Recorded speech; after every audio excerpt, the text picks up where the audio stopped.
네, 저희 글로벌 유니버스 기업을 10분으로 압축해서 전달해드리는 10분의 주식입니다.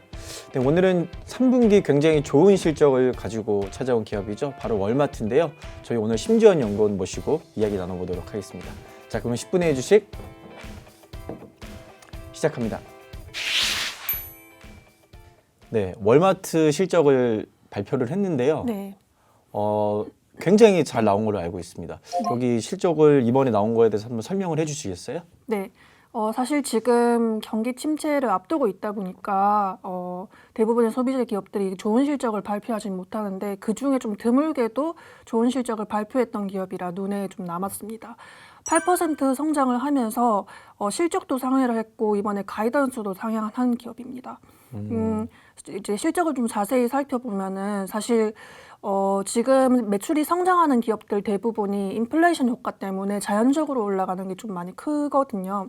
근데 월마트의 실적을 이제 거래량인 Q 요인과 그리고 가격인 P 요인으로 나눠보면은 P 요인도 많이 성장을 하긴 했지만 거래량도 한 2% 정도 소폭 올라가면서 거래량까지도 견조했다 이렇게 해석을 할 수 있을 것 같습니다. 이유는 여러 가지를 들 수 있을 것 같은데 일단 월마트는 식료품 위주인 업체다 보니까 지금 소비재 전체에서는 식료품이 좀 가장 강하고 식료품 중에서도 이제 대형 소매 업체들의 식료품이 가장 강하거든요. 그래서 그 식료품의 강점을 가졌기 때문에 점유율이 늘어나면서 지금 굉장히 이제 호조인 상황입니다. 거기다가 이번에는 미국 내부뿐만 아니라 해외, 뭐 멕시코라던가 뭐 캐나다 이런 해외 쪽이 굉장히 좋았고 해외 쪽이 좋았던 건 이제 저도 약간 의외였어요. 왜냐면은 달러 강세가 있기 때문에 여기서 꺾이지 않을까 생각을 했는데 거기서 더욱 굉장히 좋은 성적을 거뒀다 이렇게 해석을 할 수가 있을 것 같고 이커머스도 많이 성장을 했습니다. 월마트가 아마존에 대항을 하면서 이커머스를 가장 중점적으로 이제 키우고 있는데 그게 어느 정도 성과를 계속해서 거두고 있다 해석을 하면 될 것 같아요. 그리고 식료품 쪽으로 점유율이 늘어나면서 저번 분기에도 이제 마찬가지였지만 중산층이나 고소득층 이제 고객들이 계속해서 늘어나면서 이제 뭐 P 요인에도 긍정적인 효과를 미쳤습니다. 그러니까 전반적으로 물량도 늘어났는데 가격 인상 효과까지 있었고 네.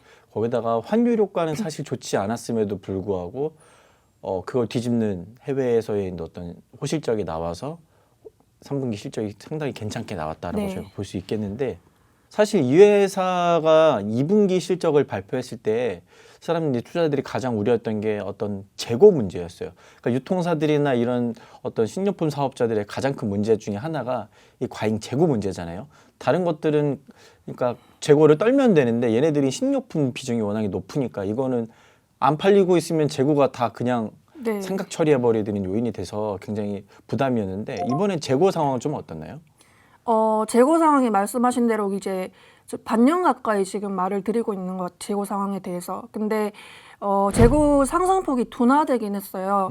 굉장히 이제 높은 폭으로 상승을 했는데 YOY로 좀 둔화되는 폭이 나왔고 다만 이제 해석이 좀 갈리는 거는 월마트가 식료품 비중이 좀 높다고 해도 뭐 모든 거를 다 파는 회사라는 별명에 걸맞게 다른 거의 카테고리도 꽤 많거든요.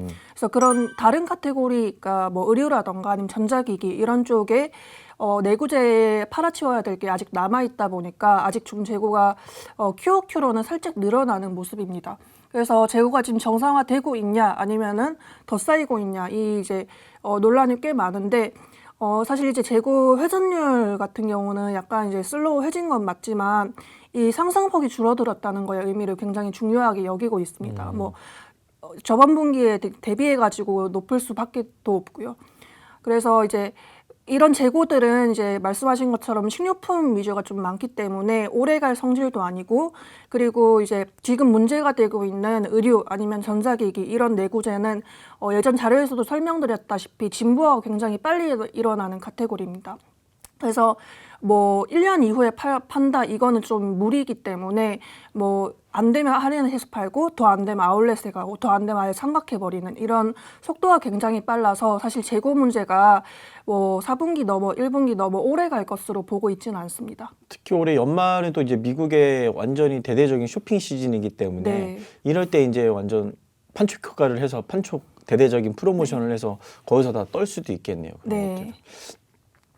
그럼 사실 이제 월마트는 실적이 좋았는데 얘네랑 이제 경쟁 관계에 있는 다른 유통사들의 실적은 어땠나요? 네. 지금 이제 유통사들의 그 실적이 지금 찍고 있는 지금 시점에서는 계속해서 하나둘씩 발표하고 있는 시점인데요. 월마트가 이렇게 좋았던 반면에 홈디포도 의외로 좀 경기랑 역행하는 것처럼 보이는 듯이 좋았고, 반면에 어제 발표한 타겟 같은 경우는 굉장히 쇼크를 냈습니다. 그 이유는 이미지 카테고리의 비중에서 찾을 수 있는데, 그 월마트나 이런 쪽은 이제 식료품이 높다 보니까 상대적으로 좀 강했고, 타겟은 이제 이미지가 좀 많다 보니까 좀 약했던 시점이었습니다. 특히 할인이 동시다발적으로 많이 일어났다는 점을 중요하게 꼽고 싶은데, 아마존데이를 이번에 2번을 아마존이 하면서 이 두 번째 아마존데이에 앞서서 이제 월마트나 타겟이 다 할인을 시작했거든요. 그러다 보니까 이 할인 전략이 살짝 겹치면서 이제 연말 소비를 좀 앞으로 당겨오는 효과도 좀 지니고 있었습니다. 그러면 좀 전반적으로 실적이 다른 애들이 썩 좋은 편은 아니었던 것 같은데 월마트가 좀 두드러지는 실적을 네. 냈던 거네요. 그러면 사야 되나요? 예? 저는 지금 굉장히 좋은 타이밍이라고 생각을 하고 있고요. 네. 그 중에 이유 하나로 생각하는 게 지금도 이제 계속해서 주가가 더 오를 수 있는 것 대비해서 눌리고 있는 이유가 재고를 다 못 떨었다 이건데, 이 재고가 이제 뭐 반년 이상 더 길게 갈 것 같지 않다. 이걸 가정을 하면은 지금이 좀 저점일 수도 있고, 특히 이런 시기를 거치면서 대형주 위주로 일제히 그 점유율이 올라가고 있습니다. 예전 자료에서도 말씀을 드렸다시피 상위 14개 기업의 점유율 모두가 이제 일제히 올라간 만큼 대형주 위주로의 뭐 과점화 현상이 좀 두드러질 것으로 판단하고 있습니다. 그리고 또 한 가지 포인트가 이 회사가 가이던스를 올렸습니다. 4분기 실적 가이던스를 올린 거죠? 네, 이제 4분기에 남아있다 보니까 이제 4분기 가이던스 올린 게 22년도 가이던스 올린 거나 마찬가지인데요.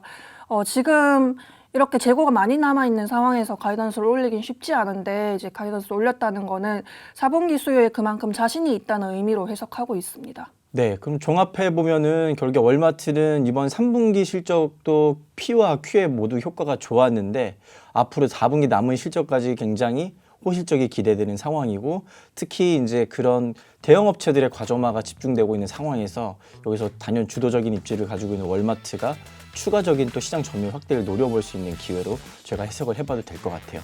월마트 굉장히 좋은 매수 기회인 것 같고요.